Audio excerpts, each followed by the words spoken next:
একদিন সেই মুহূর্তটা আসবেই, যেদিন আপনার শরীর ধীরে ধীরে নিস্তেজ হয়ে যাবে। জিহ্বা কথা বলতে চাইবে, কিন্তু পারবে না। চোখ স্থির, বুক ধুকধুক করে, তারপর হঠাৎ থেমে যাবে। পায়ের দিক থেকে একটা ঠান্ডা স্রোত উঠে আসে। এটা সাধারণ ঠান্ডা না, এটা সেই সংকেত যে আত্মা দেহ ছেড়ে উঠতে শুরু করেছে। ঠিক সেই দুর্বল মুহূর্তে হাজির হয় ইবলিস। শেষবারের মতো সে এবার চায় আপনার ঈমান। সে সামনে এগিয়ে আসে এক মুঠো পানি নিয়ে। সে চোখে চোখ রেখে বলে, একটু পানি নাও, শুধু একটা শর্ত।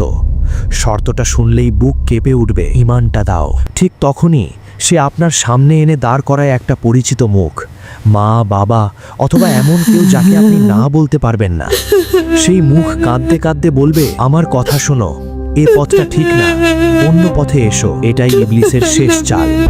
শেষ মুহূর্তে মানুষকে সন্দেহে ফেলে ভুল সিদ্ধান্তে ঠেলে দেয়, কারণ সে জানে এই মুহূর্ত পার হয়ে গেলে আর সুযোগ নেই। কিন্তু এখানেই মুমিন আর গাফেল মানুষের পার্থক্য শুরু হয়। যে মানুষটা সারা জীবন ঈমানকে শক্ত করে ধরেছে, নামাজ, তাওবা, আল্লাহর স্মরণ, এসব যার ভেতরে অভ্যেস হয়ে গেছে, তার মুখ থেকে এই কঠিন মুহূর্তেও বেরিয়ে আসে সত্য কথা, আমার রব আল্লাহ, আমার দ্বীন ইসলাম, আমার নবী মুহাম্মদ সাল্লাল্লাহু আলাইহি ওয়াসাল্লাম। আর যে মানুষটা সারা জীবন সন্দেহে থেকেছে, গাফিলতিতে থেকেছে, তাওবা পিছিয়েছে, নামাজ হালকা করে দেখেছে, সে ঠিক এই শেষ মুহূর্তে কাঁপতে কাঁপতে আটকে যায়। চোখে ভয়, ভেতরে অন্ধকার। ইবলিসের কথাই তার কাছে সহজ মনে হতে থাকে। আর তখনই ঘরটা বদলে যায়। হঠাৎ আপনি অনুভব করবেন আরেকটা উপস্থিতি। ইবলিসের ফিসফিসানি থেমে যায়, কারণ এবার আসছেন তারা যাদের সামনে কোনো দর কষাকষি চলে না, মৃত্যুর ফেরেশতা। ইবলিস তখন আর কথা বলে না, কারণ আপনার ঘরে এমন এক উপস্থিতি নেমে আসে যার সামনে শয়তানেরও সাহস থাকে না। আর আপনি অনুভব করেন সময় শেষ, সিদ্ধান্ত লেখা হয়ে গেছে। এবার আসে সেই মুহূর্ত যখন মৃত্যুর ফেরেশতা কাছে আসে, আর তার সাথে থাকে আরও ফেরেশতা যাদের মুখে থাকে একটাই বার্তা, কিন্তু সেটা কার জন্যে কেমন হবে তা নির্ভর করে আপনার জীবনের ওপর। যদি আপনি মুমিন হন, ঘরে আলো ছড়িয়ে পড়ে, অদ্ভুত এক প্রশান্তি। ফেরেশতারা কাছে এসে কোমল কণ্ঠে বলে, হে পবিত্র আত্মা, বের হয়ে এসো তোমার রবের রহমতের দিকে। তুমি সন্তুষ্ট, তোমার রবও তোমার প্রতি সন্তুষ্ট। আপনার ভয় কমতে থাকে। আত্মা দেহ থেকে বের হয় সহজে, যেন কলস থেকে পানি ঢেলে দেওয়া হচ্ছে। তারপর সেই আত্মাকে সাদা রেশমের মতো কাফনের ভেতর মুড়ে দেওয়া হয়। তাতে থাকে জান্নাতের সুগন্ধ। এমন ঘ্রাণ দুনিয়ার কোনো সুগন্ধের সাথে তুলনীয় নয়। আর যদি ঈমান ছাড়া বিদায় হয়, তখন দৃশ্যটা উল্টো। ফেরেশতারা কঠিন কণ্ঠে বলে, হে নাপাক আত্মা, বের হয়ে এসো শাস্তির দিকে। আর তখন আত্মা বের হয় ভয়ঙ্করভাবে, যেন কাঁটাযুক্ত ডাল ভেজা পশমের ভেতর থেকে টেনে বের করা হচ্ছে। রগ শিরা ছিঁড়ে যায়, ভেতরটা মোচড় দেয়, শরীর কেঁপে ওঠে। তারপর সেই আত্মাকে রাখা হয় এক রুক্ষ পুটলিতে, আর সেখান থেকে বের হয় এমন দুর্গন্ধ যা পৃথিবীর সবচেয়ে পচা মৃতদেহের গন্ধ থেকেও বেশি ভয়ঙ্কর। ফেরেশতারা আত্মাকে নিয়ে ওঠে আসমানের দিকে, আর যেখানেই যায় অন্য ফেরেশতারা জিজ্ঞেস করে, এ নোংরা আত্মা কার? নাম ধরে বলা হয় যে নামে সে দুনিয়ায় পরিচিত ছিল, আর লজ্জা আরও বাড়ে। তারপর পৌঁছে যায় প্রথম আসমানের দরজায়। দরজা খোলার অনুমতি চাওয়া হয়, কিন্তু দরজা খোলে না, কারণ যে আত্মা দুনিয়ায় আল্লাহর নিদর্শন অস্বীকার করেছে, অহংকার করেছে, তার জন্য আসমানের দরজা বন্ধ। অর্থাৎ বার্তা একটাই, এখানে তোমার জায়গা নেই। তারপর আসে সেই ভয়ঙ্কর আদেশ, তার আমলনামা লিখে দাও সিজ্জিনে। সিজ্জিন সবচেয়ে নিচের অন্ধকারতম স্থানে অপদার্থদের তালিকা। আর এরপর ঘটে এমন কিছু যা শুনলেই বুক ঠান্ডা হয়ে যায়। ফেরেশতারা আত্মাকে আসমান থেকে নিচে ফেলে দেয়, যেন কেউ উপর থেকে ছিটকে পড়ছে। কিন্তু এখানে পড়ে যাওয়ার মানে শুধু পতন না, এটা হলো রহমত থেকে বিচ্ছিন্ন হয়ে যাওয়া। অন্যদিকে যদি আত্মা মুমিনের হয়, চিত্রটা সম্পূর্ণ উল্টো। তার জন্য শুধু এক আকাশ নয়, একের পর এক সব দরজা খুলে যায়। ফেরেশতারা বলেন, এ কি সুন্দর আত্মা! তার নাম উচ্চারণ হয় দুনিয়ার সেই উত্তম নামে, যে নামে তাকে ডাকা হতো। আর 7 আসমান পেরিয়ে তার আমলনামা লেখা হয় নেককারদের তালিকায়। তারপর আসে সেই আদেশ যেটা শুনলেই গায়ে কাঁটা দেয়, আমার বান্দাকে পৃথিবীতে ফিরিয়ে দাও। আমি তাকে মাটি থেকে সৃষ্টি করেছি, মাটিতেই ফিরিয়ে দেব, আর সেখান থেকেই আবার উঠিয়ে আনব। ফিরিয়ে দাও মানে আপনার আত্মা এখন দেখছে আপনার দেহকে ঘিরে মানুষের ভিড়, জানাজার প্রস্তুতি, আর আপনার দেহ এখন কাফনে মোড়া। সাদা, সেলাইহীন, কোনো পরিচয় নেই, কোনো অহংকার নেই। যে মানুষটা একসময় পোশাক বেছে সময় কাটাতো, আজ তার গায়ে শুধু একটুকু কাপড়, শেষ পোশাক। জানাজা হয়, মানুষ আপনাকে কাঁধে তোলে, আর আপনি আপনার আত্মা সব দেখেন। তারপর কবরের মুখে এসে থামে সব, আপনাকে নামানো হয় নিচে। কবরের দেওয়াল যেন বুকে চেপে বসতে চায়, আর তারপর পরে প্রথম মুঠো মাটি। শব্দটা আপনি শুনতে পান, কিন্তু আপনি কিছু বলতে পারেন না। একটার পর একটা মুঠো, আর ধীরে ধীরে ওপরে আলো বন্ধ হয়ে যায়। তারপর যা হয়, এটাই কবরের সবচেয়ে হৃদয় ভাঙা অংশ। মানুষেরা দাঁড়িয়ে থাকে কিছুক্ষণ, তারপর একে একে ফিরে যায়। আর হঠাৎ নীরবতা, এমন নীরবতা যেন দুনিয়ার সব শব্দ মরে গেছে, আপনি একা। ঠিক তখনই কবরের ভেতর বাতাস বদলে যায়, মাটি কেঁপে ওঠে, অন্ধকারটা যেন আরও ঘন নেমে আসে। আর সেই অন্ধকারে হাজির হয় দুই ফেরেশতা। এরা হাসে না, সময় নেয় না, এরা হলো মুনকার আর নাকির। এরা এগিয়ে আসে, আর শুরু হয় জীবনের সবচেয়ে বড় পরীক্ষা, যে পরীক্ষার জন্য আর কোনো পরে নেই।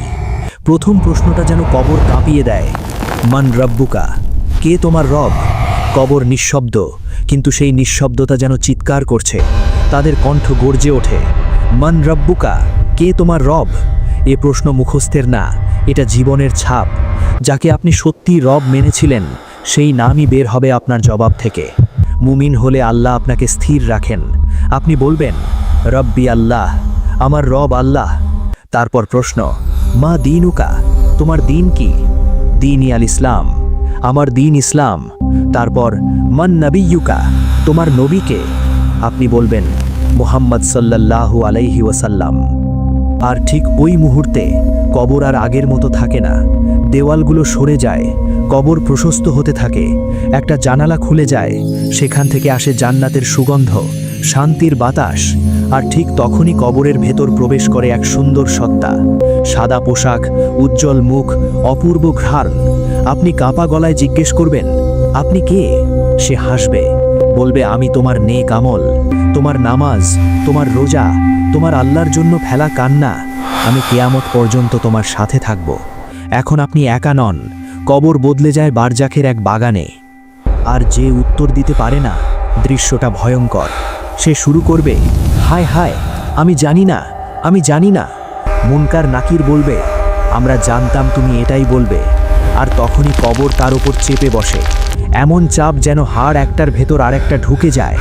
একটা জানালা খোলে, কিন্তু সেটা জান্নাতের না, জাহান্নামের। তাপ, দুর্গন্ধ, আতঙ্ক সব এসে ঢুকে পড়ে কবরের ভেতর। আর তারপর ঢোকে আরেক সত্তা, মুখ বিকৃত, গন্ধ পচা। সে বলে, আমি তোমার পাপ, যেগুলোর জন্য তুমি তাওবা করনি, আমি সেগুলো। আর শাস্তি শুরু হয়, অপেক্ষার মতো দীর্ঘ, ভয়ঙ্কর, নিঃশেষ। কবরের প্রশ্নোত্তর শেষ, কিন্তু আপনার অস্তিত্ব শেষ না। কারণ কবর শুধু মাটির গর্ত নয়, এটা একটা দরজা। আর দরজার ওপাশে আপনার জন্য অপেক্ষা করছে আরেক জগৎ, বারজাখ। দুনিয়া আর আখেরাতের মাঝখানের অদৃশ্য জীবন। বারজাখে ঢুকেই প্রথম মানুষ যে বাস্তবতাটা টের পায়, সেটা হলো মৃতরা শোনে। দাফনের পর যখন মানুষজন বিদায় নেয়, তাদের পদচিহ্নের শব্দ পর্যন্ত কবরবাসী শুনতে পায়, কিন্তু তারা উত্তর দিতে পারে না। এ কথা আমরা জানি নবী সাল্লাল্লাহু আলাইহি ওয়াসাল্লামের বর্ণনা থেকে। বদরের যুদ্ধ শেষ হলে তিনি কাফেরদের মৃতদেহগুলোর কাছে গিয়ে তাদের নাম ধরে ডেকে বলেছিলেন, তোমরা কি বুঝলে আমাদের রবের ওয়াদা সত্য? সাহাবী ওমর রাজিয়াল্লাহু আনহু অবাক হয়ে বলেছিলেন, ইয়া রাসূলুল্লাহ, আপনি কি মৃতদের সঙ্গে কথা বলছেন? নবী বলেছিলেন, তারা আমার কথা তোমাদের মতোই শুনছে, শুধু উত্তর দিতে পারে না। এখন বুঝুন, মৃত্যুর পর মানুষ অচেতন হয়ে যায় না, বরং সে অন্য নিয়মে বাঁচে। আর যদি আপনি মুমিন হন, অনেক বর্ণনায় এসেছে, বারজাখে আগে চলে যাওয়া মুমিন আত্মারা নতুন আগত আত্মাকে ঘিরে ধরে প্রশ্ন করে, দুনিয়ায় কি খবর? অমুক কেমন আছে? আমাদের পরিবার ঠিক আছে তো? আর নতুন আগত আত্মাও জিজ্ঞেস করে তার প্রিয়জনদের কথা। কেউ মিলে যায়, কেউ না। আর কেউ না মিললে হৃদয়ের ভেতরে একটা সংখ্যা কেঁপে ওঠে, হয়তো সে রহমতের জায়গায় নেই। তাই বারজাখ আপনাকে একটাই কথা শেখায়, মৃত্যু সম্পর্ক শেষ করে না, বরং আমাদের মাঝে একটা পর্দা ফেলে দেয়। বারজাখে পৌঁছে মানুষ একটা কঠিন সত্য বোঝে, এখন আর সে নিজে কিছু করতে পারবে না। নামাজ, রোজা, সাদাকা, তাওবা সবই ছিল দুনিয়ার জন্য, মৃত্যুর সাথে সাথে আমলের খাতা বন্ধ, শুধু ফলাফলই থাকে। কিন্তু আল্লাহর রহমতের দরজাও এখানে বন্ধ করেননি, কারণ জীবিত মানুষের কিছু কাজ মৃত প্রিয়জনের কাছে পৌঁছে যায়, আর সেটা কবরের অন্ধকারে হয়ে ওঠে আলো। কিভাবে পৌঁছে যায়? ধরুন কবরের নীরবতায় এক আত্মা একা, চারদিকে ভয়, অজানা অপেক্ষা। ঠিক তখনই ফেরেশতারা যেন সুসংবাদ নিয়ে আসে। তোমার ছেলে তোমার জন্য দোয়া করেছে, তোমার মেয়ে তোমার নামে সাদাকা দিয়েছে, তোমার শেখানো জ্ঞানে কেউ আমল করেছে। এই খবরগুলো আত্মার জন্য এমন, যেন অন্ধকার ঘরে হঠাৎ বাতি জ্বলে ওঠে। কবরের ভার হালকা লাগে, ভয় কমে যায়, বুকটা শান্ত হয়। এখন আপনি বুঝতে পারবেন, মৃত্যুর পরেও আপনার সাথে প্রিয়জনদের সম্পর্ক পুরো কেটে যায় না, বরং এক নতুনভাবে টিকে থাকে, দোয়া আর নেক আমলের মাধ্যমে। তাহলে প্রথম 40 দিন কেন এত আলোচনায় আসে? কারণ মৃত্যুর পর নতুন জগতে আত্মা যেন একটা নতুন বাস্তবতায় অভ্যস্ত হচ্ছে। কবরের প্রথম রাত জিজ্ঞাসাবাদ, এরপর এক দীর্ঘ অপেক্ষা। এই সময়টায় পরিবারের দোয়া, কুরআন তেলাওয়াত, সাদকা এসব তাকে খুব বেশি সান্ত্বনা দেয়। অনেক পরিবার তাই এই সময়টায় বেশি করে দোয়া সাদকা করে। এটা কুসংস্কার নয়, বরং একটা মানবিক বাস্তবতা। এই সময়ই মানুষ সবচেয়ে বেশি স্মরণ করে, বেশি দোয়া করে। আর নবী সাল্লাল্লাহু আলাইহি ওয়াসাল্লাম খুব পরিষ্কার করে দিয়েছেন, মৃত্যুর পরও 3টে রাস্তা দিয়ে সওয়াব চলতে থাকে: সাদাকায়ে জারিয়া, উপকারী জ্ঞান, আর সৎ সন্তান যে দোয়া করে। এগুলোই কবরবাসীর জন্য সবচেয়ে বড় উপহার। নবী সাল্লাল্লাহু আলাইহি ওয়াসাল্লাম থেকে বর্ণিত আছে, সূরা আল মুলক কবরের আযাব থেকে রক্ষা করে। ভাবুন, যে মানুষটা দুনিয়ায় নিয়ম করে এই সূরা পড়ত, আজ কবরের ভেতর সে একা নয়। তার পাশে আছে এক অদৃশ্য পাহারা, একটা ঢাল যা তাকে আযাবের ধাক্কা থেকে বাঁচায়। আর শুধু আল মুলকই না, কবরবাসীর জন্য ফাতিহা, ইখলাস, দোয়া সবই উপহার। কারণ কবরের ভেতর থেকে কেউ বেরিয়ে এসে আর বলতে পারে না, আল্লাহ আরেকটা সুযোগ দাও, আমি এবার ঠিক হয়ে যাব। মৃত মা বাবা, প্রিয় মানুষ, তারা আপনার দোয়া পেলে খুশি হয়। যেন কবরের অন্ধকারে কেউ এসে বলে, তোমাকে তোমার সন্তান ভুলে যায়নি। তার সামনে পর্দা উঠতে থাকে একটার পর একটা। প্রথমে তাকে দেখানো হয় সেই জান্নাতটা যা তার হতে পারত, যে শান্তি, যে ঘর, যে রহমত, যার জন্য সে তৈরি ছিল কিন্তু বেছে নেয়নি। আর এই হারানোর দৃশ্যটাই অনেকের জন্য সবচেয়ে বড় আগুন। কারণ তখন তার বুক ফেটে যায় এই বোধে, আমি কত বড় ভুল করলাম। তারপর আরেকটা পর্দা ওঠে। সে দেখে দুনিয়ায় তার সম্পদ ভাগ হয়ে গেছে। যে টাকার জন্য সে হারাম হালাল ভুলে গিয়েছিল, আজ অন্যরা সেটাই খাচ্ছে, উপভোগ করছে। আর সে একা, শুধু হিসাবের অপেক্ষায়। এখানেই কবর তাকে মনে করিয়ে দেয়, জাকাত না দেওয়া, সাদকা ফিরিয়ে দেওয়া, তাওবা পিছানো এসব ছোট ব্যাপার ছিল না। তাই এখনই সময়। নামাজকে হালকা ভাববেন না, কারো হক মেরে রাখবেন না, তাওবা কাল করবেন না।